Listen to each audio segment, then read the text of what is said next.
VSK world YouTube channel నుండి అందరికీ స్వాగతం. ఈరోజు మనం ఒక చాలా ఆసక్తికరమైన పని చేయబోతున్నాం. అవునా? ఏంటది?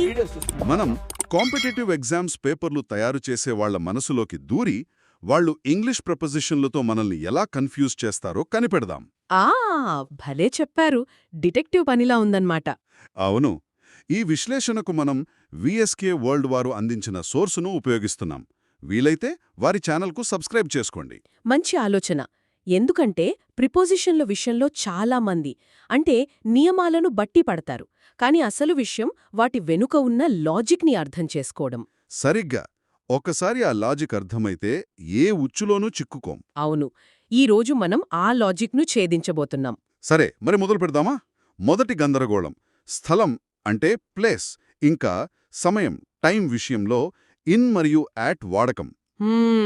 ఇది చాలా కామన్ కన్ఫ్యూజన్. నియమం ప్రకారం పెద్ద ప్రదేశాలకు ఇన్ వాడాలి, చిన్నవాటికి యాట్. అలాగే ఎక్కువ సమయానికి ఇన్, ఒక నిర్దిష్ట సమయానికి యాట్. ఇది వినడానికి బాగానే ఉంటుంది కానీ వాక్యంలో వచ్చినప్పుడు అసలు కన్ఫ్యూజన్ మొదలవుతుంది. అవును. ఉదాహరణకు సోర్స్లోని రెండో వాక్యం చూడండి. Kakatiya university is situated at in Warangal at in Andhra Pradesh. ఇక్కడ వరంగల్ ఉంది, ఆంధ్రప్రదేశ్ ఉంది. రెండూ ప్రదేశాలే. దేనికి యాట్ వాడాలి, దేనికి ఇన్ వాడాలి? ఇదే అసలు ప్రశ్న. అవును, ఇక్కడే చాలామంది తికమక పడతారు. దీనెలా గుర్తుపెట్టుకోవాలి? దీనికి నేనొక జూమ్ అవుట్ టెక్నిక్ చెప్తాను. జూమౌట్ టెక్నికా? అవును, మీరు గూగుల్ మ్యాప్స్లో ఉన్నట్టు ఊహించుకోండి. మొదట ఒక చిన్న పాయింట్ను అంటే వరంగల్ను చూసి అక్కడి నుంచి పెద్ద ఏరియాకు అంటే ఆంధ్రప్రదేశ్కు జూమౌట్ చేస్తున్నారు. ఓకే. ఆ చిన్న నిర్దిష్టమైన పాయింట్కి ఎప్పుడూ యాట్ వస్తుంది, ఆ పెద్ద విస్తీర్ణానికి ఇన్ వస్తుంది. కాబట్టి Kakatiya university is situated at Warangal in Andhra Pradesh. అంతేనా? సరిగ్గా పట్టుకున్నారు. అద్భుతం. Wow, జూమౌట్ technique. ఇది బాగా గుర్తుంటుంది. మరి సమయం విషయంలో కూడా ఇలాంటి టెక్నిక్ ఉందా? ఉదాహరణకు she started at in 8 in at the morning. ఖచ్చితంగా. ఇక్కడ కూడా అదే లాజిక్ పనిచేస్తుంది. 8 గంటలు అనేది రోజులో ఒక నిర్దిష్టమైన పాయింట్, ఒక చుక్కలాంటిది. అందుకే అట్ 8. మరి ఉదయం? ఉదయం అనేది కొన్ని గంటల సమయం, అంటే ఒక పెద్ద వ్యవధి. అందుకే ఇన్ ద మార్నింగ్ అంటే పూర్తి వాక్యం she started at 8 in the morning. Okay, ఈ లాజిక్ ఇప్పుడు చాలా స్పష్టంగా ఉంది. ఇప్పుడు మిగిలిన ఉదాహరణలను ఈ పద్ధతిలో కొంచెం వేగంగా చూద్దామా? తప్పకుండా. మొదటిది, Mother Teresa lived in Calcutta. Calcutta పెద్ద నగరం, ఒక విస్తీర్ణం, కాబట్టి in. Correct. He came in January. January ఒక నెల అంటే పెద్ద సమయ వ్యవధి, అందుకే ఇన్. అవును. MK Gandhi was born at Porbandar, a small village in Gujarat. మళ్ళీ జూమ్ అవుట్ టెక్నిక్. పోర్బందర్ చిన్న పాయింట్, గుజరాత్ పెద్ద ఏరియా. సో యాట్ ఇంకా in. Perfect. He waited for her at the gate of the school. School gate అనేది ఒక నిర్దిష్టమైన పాయింట్, అందుకే at. అవును, సరిగ్గా. She arrived at 10 in the night. 10 గంటలు ఒక పాయింట్, రాత్రి ఒక వ్యవధి. యాట్ మరియు ఇన్. కరెక్ట్. తర్వాతది, red fort is in Delhi. Delhi ఒక పెద్ద నగరం. అవును. She attended the meeting in the evening. సాయంత్రం ఒక సమయ పరిధి, అంటే యాట్ ది ఈవినింగ్ అనేది తప్పు కదా? ఖచ్చితంగా తప్పు. ఇన్ ది ఈవినింగ్ మాత్రమే సరైనది. చివరిది కూడా సులభమే.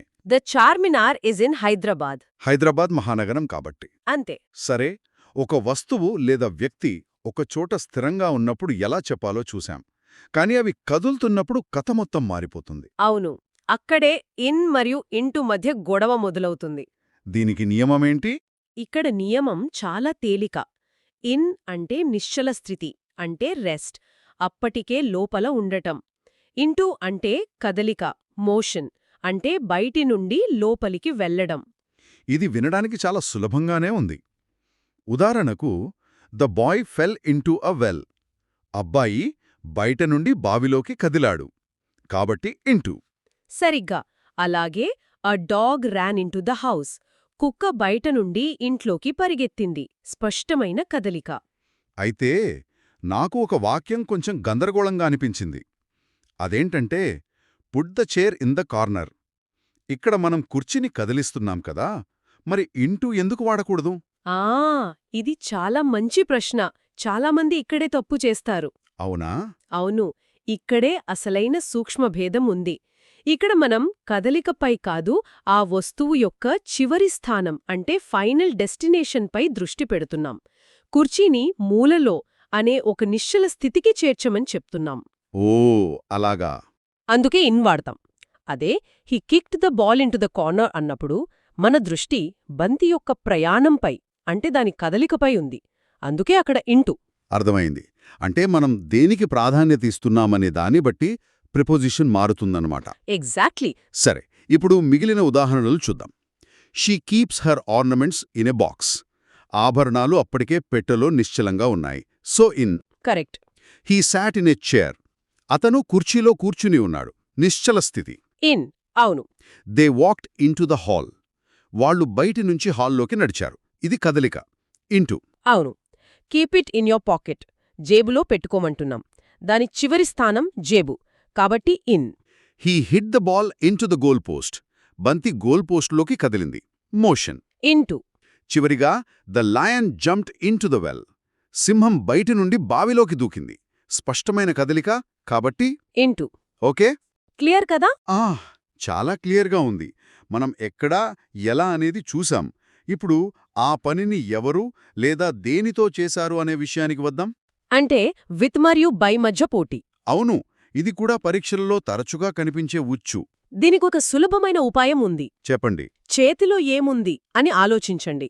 పని చేయడానికి చేతిలో ఉన్న పరికరానికి అంటే ఇన్స్ట్రుమెంట్కి విత్ వాడాలి. ఓకే, పరికరానికి విత్. మరి ఆ పనిచేసే చేతికి అంటే మనిషికి, ఏజెంట్కి బై వాడాలి. చేతిలో ఏముంది? భలే ఉంది. దీన్ని మన సోర్స్లోని 3వ ఉదాహరణతో పరీక్షిద్దాం. The tree was cut down with by an axe with by a worker. ఇక్కడ పనివాడి చేతిలో ఏముంది? గొడ్డలి ఉంది. గొడ్డలి పరికరం, పనివాడు మనిషి. సరిగ్గా. కాబట్టి పరికరమైన గొడ్డలికి విత్, మనిషైన పనివాడికి బై. పూర్తి వాక్యం the tree was cut down with an axe by a worker. ఈ టెక్నిక్ చాలా ఉపయోగపడుతుంది. ఇప్పుడు మిగిలినవి ఫాస్ట్గా చూద్దాం. The dog was beaten with a stick. కర్ర పరికరం. కరెక్ట్. అదే the dog was beaten by a boy. అబ్బాయి ఒక వ్యక్తి, agent. He has cut his finger with a knife.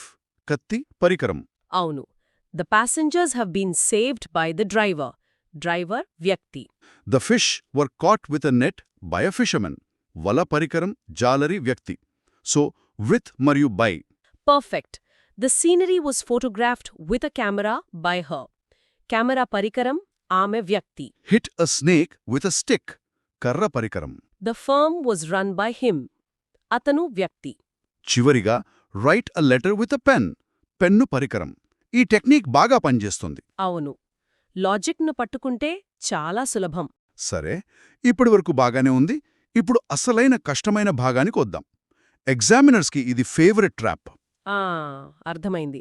మీరు సిన్స్ మరియు ఫార్ల గురించి మాట్లాడుతున్నారు. అవును, the time line of perfection. ఇక్కడ చాలామంది మార్కులు పోగొట్టుకుంటారు. నిజం. దీనికి కూడా ఒక సింపుల్ విజువల్ టెక్నిక్ ఉంది. ఒక టైం లైన్ను ఊహించుకోండి. Okay, time line. సిన్స్ అనేది ఆ టైం లైన్పై ఒక నిర్దిష్టమైన చుక్క, అ పాయింట్ ఆఫ్ టైం. ఉదాహరణకు 1980, సోమవారం, నిన్న. మరి ఫర్? ఫర్ అనేది ఆ టైం లైన్పై ఒక దూరం, అ పీరియడ్ ఆఫ్ టైం. ఉదాహరణకు 20 సంవత్సరాలు, 3 రోజులు, 4 గంటలు. ఈ రెండు ఎక్కువగా పర్ఫెక్ట్ టెన్స్ వాక్యాలలో వస్తాయి. టైమ్ లైన్పై ఒక చుక్క, ఒక దూరం. బావుంది. ఇప్పుడు ఎక్సర్సైజ్ 4లోని వాక్యాలు చూద్దాం. మొదటిది, he has been working in this factory for since 20 years. 20 సంవత్సరాలు అనేది చుక్క, దూరమా? ఇది దూరం, కాల వ్యవధి. కాబట్టి ఫర్. కరెక్ట్. అదే రెండో వాక్యం. He has been working in this factory for since 1980. 1980 అనేది టైం లైన్పై ఒక నిర్దిష్టమైన చుక్క. అంటే ఒక పాయింట్. కాబట్టి సిన్స్. నా ఇప్పుడు తేడా స్పష్టంగా తెలుస్తోంది. అవును. She has lived here for 3 years. ఇది దూరం. She has lived here since 2004. ఇది చుక్క. సరిగ్గా. I haven't seen her since Christmas. Christmas అనేది ఒక నిర్దిష్టమైన పండుగ రోజు, ఒక point. We have been here for 4 hours. 4 గంటలు అనేది ఒక కాల వ్యవధి కాబట్టి 4. They have been playing cricket since 4 o'clock. 4 o'clock అనేది రోజులో ఒక నిర్దిష్ట point. Nobody has written me a letter since my last birthday. నా చివరి పుట్టినరోజు ఒక నిర్దిష్టమైన సంఘటన. అవును. She hasn't sent me any money for 15 days. 15 రోజులు ఒక కాల వ్యవధి. చివరిగా there hasn't been any famine here for centuries. శతాబ్దాలు అనేది చాలా పెద్ద కాల వ్యవధి కాబట్టి 4. చూసారా ఆ టైమ్ లైన్ టెక్నిక్తో ఎంత సులభంగా అర్థమవుతుందో? అవును. ఇప్పుడుదాకా మనం పెద్ద ఉచ్చులను చూశాం. ఇప్పుడు కొన్ని చిన్న చిన్న కానీ మార్కులు పోగొట్టే కన్ఫ్యూజన్స్ను ఒక క్విక్ ఫైర్ రౌండ్లా చూద్దాం. సరే చూద్దాం. మొదటగా సిన్స్ వర్సెస్ ఫ్రమ్ రెండు పాయింట్ ఆఫ్ టైంని సూచిస్తాయి కదా, మరి తేడా ఏంటి? మంచి పాయింట్. తేడా టెన్స్లో ఉంది. సిన్స్ కేవలం పర్ఫెక్ట్ టెన్స్లో వాడతాం. ఉదాహరణకు she has been working since 1990. మరి ఫ్రమ్? ఫ్రమ్ను నాన్ పర్ఫెక్ట్ టెన్స్లో వాడతాం. She started working from 1990. Okay. తర్వాతి జంట in versus within. I'll repay in a year కి I'll repay within a year కి తేడా ఏంటి? ఇన్ ఎ ఇయర్ అంటే సంవత్సరం పూర్తయ్యే సమయానికి తీరుస్తానని. విదిన్ ఎ ఇయర్ అంటే సంవత్సరం లోపలెప్పుడైనా, అంటే ఆ గణువు ముగియక ముందే తీరుస్తానని. విదిన్ మరింత ఖచ్చితమైనది. ఇప్పుడు స్పెల్లింగ్ ఉచ్చు. ఒక్క ఎస్ అక్షరంతో అర్థం మారిపోయే జంట బిసైడ్ వర్సెస్ బిసైడ్స్. బిసైడ్ అంటే పక్కన, నెక్స్ట్. బిసైడ్స్ ఎస్తో అంటే అదనంగా, ఇన్ అడిషన్ టు. ఉదాహరణకు హీ శాట్ బిసైడ్ మీ అంటే నా పక్కన కూర్చున్నాడు. Besides a pen he bought a book అంటే పెన్నుతో పాటు అదనంగా పుస్తకం కూడా కొన్నాడు. ఓకే. అలాగే సంఖ్యకు సంబంధించిన ఉచ్చు బిట్వీన్ వర్సెస్ అమంగ్. ఇది చాలా సులభం. బిట్వీన్ ఇద్దరి మధ్య, అమంగ్ ఇద్దరికంటే ఎక్కువ మంది మధ్య. ఉదాహరణకు the property was divided between 2 brothers. అదే ముగ్గురు ఉంటే the property was divided among 3 brothers అని చెప్పాలి. క్లియర్. ఇప్పుడు ఇంకో మోషన్ వర్సెస్ రెస్ట్ జంట ఆన్ వర్సెస్ అపాన్. ఇది ఇన్ వర్సెస్ ఇంటూ లాంటిదేనా? అచ్చం అలాగే. ఆన్ అంటే నిశ్చల స్థితి. The book is on the table. Upon అంటే కదలిక, ముఖ్యంగా ఒకదానిపైకి దూకడం. The cat sprang upon the rat. సమయం విషయంలో ఆన్ వర్సెస్ యాట్. ఆన్ నిర్దిష్ట తేదీ లేదా రోజుకు. On Sunday, on August 15th. At నిర్దిష్ట సమయానికి, అట్ 8 PM. చివరిగా కొన్ని చిన్న జంటలు టిల్ వర్సెస్ టు. టిల్ సమయానికి, he worked till 9 PM. To ప్రదేశానికి, he went to Delhi. For versus during. For ఒక అనిశ్చిత కాలానికి, ఫర్ అ మంత్. డ్యూరింగ్. ఒక నిర్దిష్ట కాలానికి, during January. Of versus of. Of సంబంధాన్ని సూచిస్తుంది. The leg of the chair. Of వేరు చేయడాన్ని సూచిస్తుంది. Switch off the light. సరే, ఇవన్నీ చాలా వరకు తెలిసిన నియమాలే. కానీ మన సోర్స్లో నేనొక వాక్యం చూశాను, అది నన్ను పూర్తిగా కన్ఫ్యూజ్ చేసింది. అవునా? ఏ వాక్యమది? He lost all but honour. ఇక్కడ బట్ కి అర్థమేమిటి? కాని అని అనుకుంటే వాక్యం అర్థం కావట్లేదు. ఇది అసలైన ఎగ్జామినర్ ట్రాప్లా అనిపిస్తోంది. అవును, మీరు ఫైనల్ బాస్ను పట్టుకున్నారు. ఫైనల్ బాసా? అవును. ఇక్కడే చాలామందిని పరీక్షకులు ఇబ్బంది పెడతారు. మనం బట్ను ఎప్పుడూ ఒక కంజంక్షన్గా, అంటే కాని అనే అర్థంలోనే చూస్తాం. కాని ఇక్కడ బట్ ఒక ప్రెపోజిషన్. ప్రిపోజిషనా? అవును. ఒక ప్రెపోజిషన్గా వాడినప్పుడు దాని అర్థం తప్ప లేదా ఎక్సెప్ట్. ఓ, అంటే బట్కు ఒక రహస్య గుర్తింపుందన్నమాట. అప్పుడు he lost all but honour అంటే అతను గౌరవం తప్ప అన్నీ కోల్పోయాడు అని అర్థమా? ఖచ్చితంగా, సరిగ్గా అదే అర్థం. అలాగే ఇంకో ఉదాహరణ, he gained all but respect అంటే అతను గౌరవం తప్ప అన్నీ సంపాదించాడు. వావ్! ఈ ఒక్క నియమం తెలియకపోతే వాక్యం అర్థం చేసుకోవడం అసాధ్యం. ఇది ఒక పర్ఫెక్ట్ ఎగ్జామినర్ ట్రాప్. నిజమే. అద్భుతం! ఈరోజు మనం చాలా ఉచ్చులను ఛేదించాం. ఈ చర్చ మొత్తాన్నే ఒక్కసారి సమీక్షిద్దామా? మనం డీకోడ్ చేసిన టాప్ 5 ఎగ్జామినర్ ట్రాప్స్ ఏవి? తప్పకుండా. మనం ఛేదించిన 5 ముఖ్యమైన ఉచ్చులు. 1. Time trap. సిన్స్ అంటే టైమ్లైన్పై ఒక చుక్క వర్సెస్ ఫార్ అంటే టైమ్లైన్పై ఒక దూరం. 2. Motion trap. ఇన్ అంటే నిశ్చల స్థితి వర్సెస్ ఇంటూ అంటే కదలిక. 3 స్పెల్లింగ్ ట్రాప్. బిసైడ్ అంటే పక్కన వర్సెస్ బిసైడ్స్ అంటే అదనంగా. 4 క్వాంటిటీ ట్రాప్. బిట్వీన్ ఇద్దరి మధ్య వర్సెస్ అమాంగ్ ఇద్దరికన్నా ఎక్కువ మంది మధ్య. ఇక 5వది అన్నిటికన్నా ముఖ్యమైనది ఎక్సెప్షన్ ట్రాప్. బట్ ఒక ప్రెపోజిషన్గా ఎక్సెప్ట్ అంటే తప్ప అనే అర్థంలో రావడం. ఈ విశ్లేషణతో ప్రపోజిషన్లపై ఒక కొత్త పట్టు దొరికినట్టు అనిపిస్తోంది. మాస్టరీ అచీవ్డ్ అని చెప్పొచ్చు. ఖచ్చితంగా. ఈ లాజిక్ను గుర్తుంచుకుని సాధన చేస్తే పోటీ పరీక్షల్లో ఈ విభాగంలో మార్కులు కోల్పోయే ప్రసక్తే ఉండదు.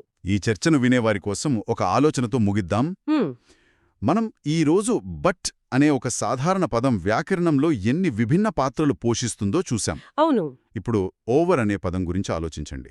మీరు ఒక వంతెన మీదుగా వెళ్ళొచ్చు, అంటే ఓవర్ ద బ్రిడ్జ్. ఆట ముగిసిపోవచ్చు, ద గేమ్ ఈజ్ ఓవర్. లేదా ఒకరి మాటను అడ్డుకుని మాట్లాడొచ్చు, టు టాక్ ఓవర్ సమ్వన్. నిజమే. ఒకే పదానికి ఎన్ని అర్థాలు. అవును, ఒక్క పదానికి ఎన్ని అర్థాలు, ఎన్ని పాత్రలు. ఇంగ్లీష్ ఇలాంటి చిన్న చిన్న పజిల్స్తో నిండి ఉంది. వాటిని అన్వేషించడం మొదలుపెడితే భాషపై పట్టు దానంతటదే వస్తుంది. చాలా బాగా చెప్పారు. ఇలాంటి మరిన్ని వివరమైన విశ్లేషణల కోసం వీఎస్పే వరల్డ్ యూట్యూబ్ ఛానల్ను చూడవచ్చు. ఈరోజు మా చర్చ మీకు నచ్చినట్లయితే వారి ఛానల్కు సబ్స్క్రైబ్ చేసుకోవడం ద్వారా మీ మద్దతును తెలియజేయండి. మళ్ళీ కలుద్దాం.